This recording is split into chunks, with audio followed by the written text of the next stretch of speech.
வருத்தப்பட்டு பார சுமக்கவர்களே, நீங்க எல்லாரும் என்னிடத்தில் வாருங்கள், நான் உங்களுக்கு இளைப்பாத தருகிறேன் என்று. அந்த இயேசுவை நீ நம்பினா உனக்கு பாவ மன்னிப்பு கிடைக்கும். இந்த இயேசுவை நீ நம்பினா உனக்கு சமாதானம் கொடுப்பா. இந்த இயேசுவை நீ நம்பினா, விசுவாசித்தால், உள்ளத்தை ஏற்றுக்கொண்டா உன் கண்ணீர் யாவையை துடைப்பா. இந்த இயேசுவை நீ நம்பினால், அவரை நீ விசுவாசித்தால், உள்ளத்தை ஏற்றுக்கொண்டா உன் சாபங்களை நீக்குவா. இந்த இயேசுவை நம்பினால், நீ விசுவாசித்தா உன் கண்ணீர் யாவையை துடைப்பா.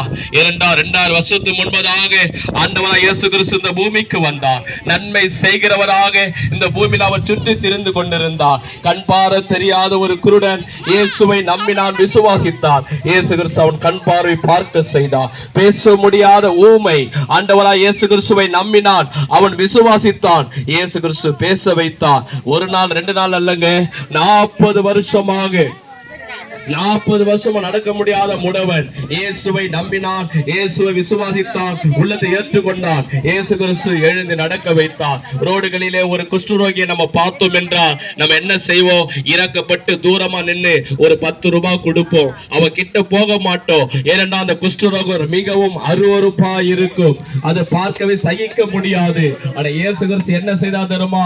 அந்த குஷ்டரோகி கிட்ட போய் அவனை தொட்டு, அவனை அணைத்து, அவன் குஷ்டரோகத்தை சுகமாக்கினார். இந்த இயேசு கிறிஸ்து மனிதனை நேசிக்கிறார். இந்த இயேசு கிறிஸ்து மனிதர்கள் அன்பு வைத்திருக்கிறார். இந்த இயேசு கிறிஸ்து மனிதனுடைய பாவங்களை மன்னிக்க கூடியவர். இந்த இயேசு கிறிஸ்து எப்படிப்பட்ட வியாதியை சுகமாக்க கூடியவர். இந்த இயேசு கிறிஸ்து உன் கண்ணீர் யாவையும் துடைக்க கூடியவர். அன்பான சகோதர சகோதரிகளே, வேதம் சொல்லுகிறது, இந்த பூமியிலே பரிசுத்தமாய் வந்தவர் இயேசு கிறிஸ்து ஒருவர் தான். இந்த பூமியில நீதிமானாய் வாழ்ந்தவர் இயேசு கிறிஸ்து ஒருவர் தான். பாவம் செய்யாதவர் இயேசு கிறிஸ்து ஒருவர் மட்டும்தான். கண்ணீர் வயிற்றில பிறந்தவர், இந்த பூமியிலே பரிசுத்தமாய் வளர்ந்தவர், இந்த பூமியிலே பரிசுத்தமாய் வாழ்ந்தவர். அவர் கண்களிலே இச்சை கிடையாது, இதயத்தில் தவறான எண்ணங்கள் கிடையாது, வாயில தவறான வார்த்தைகள் கிடையாது. பாவம் அறியாதவர் இயேசு கிறிஸ்து, பாவம் செய்யாதவர் இயேசு கிறிஸ்து. ஆனா வேதம் சொல்லுகிறது, நம்முடைய மீறுமத்தை இயேசுக்கு சிலுவிலே காயப்பட்டார், நம்முடைய அக்கிரமத்தை இயேசுக்கு சிலுவிலே நொறுக்கப்பட்டார். உனக்கும் எனக்கும் சமாதானத்தை கொடுக்க வேண்டும் சொல்லி அந்த ஆக்கினை தீர்ப்பு இயேசு சிலுவில் மேல் வந்தது.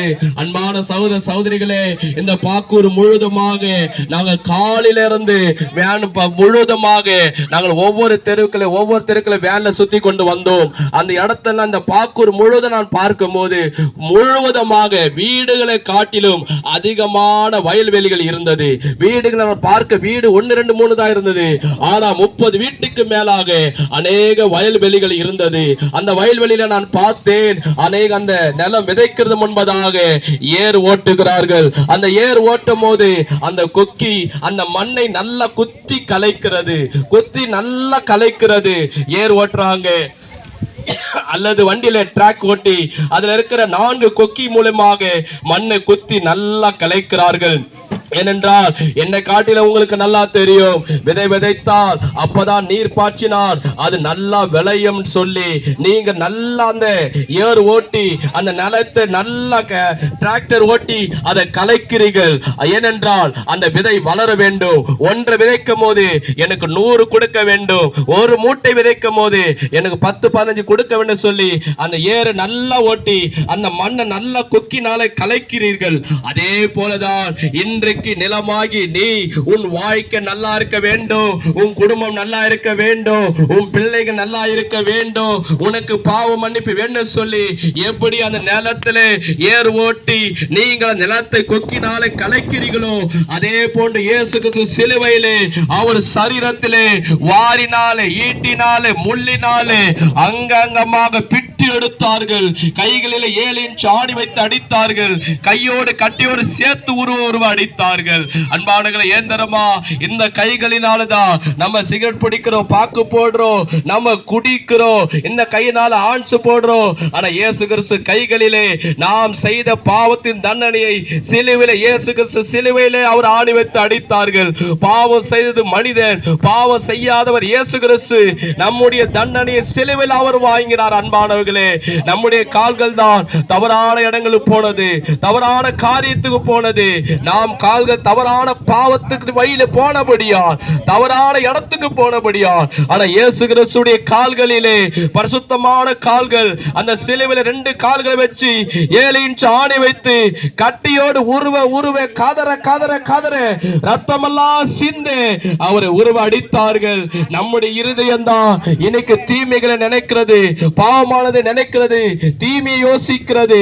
ஆனா பாவம் செய்து மனிதனுடைய இருதயம், ஆனா அதோடைய தண்டனையை இயேசு சிலுவையிலே ஈட்டினாலே அவருடைய இருதயத்தை குத்தி கெடுத்தார்கள். நாம் செய்த சரியத்தை செய்த பாவத்துக்காக வாரினாலே அங்கங்கமாக இயேசுடைய சரீரத்தை அங்கங்கமாக பிட்டி எடுத்தார்கள். அவர் சரீரத்துக்கு எல்லா ரத்தத்தையும் நம்முடைய பாவ மன்னிப்புக்காக சிந்தினார். நமக்காக சிலுவிலே இந்த பூமியில நீ நல்லா இருக்க வேண்டும் சொல்லி எந்த மனிதன் கண்ணீர் விட்டு இருக்கிறான்? எந்த தெய்வம் உனக்காக கண்ணீர் விட்டு இருக்கிறது? நீதான் தெய்வத்துக்கு முன்னாடி நான் நல்லா வாழ வேண்டும் சொல்லி நீ கண்ணீர் விடுகிறாய்.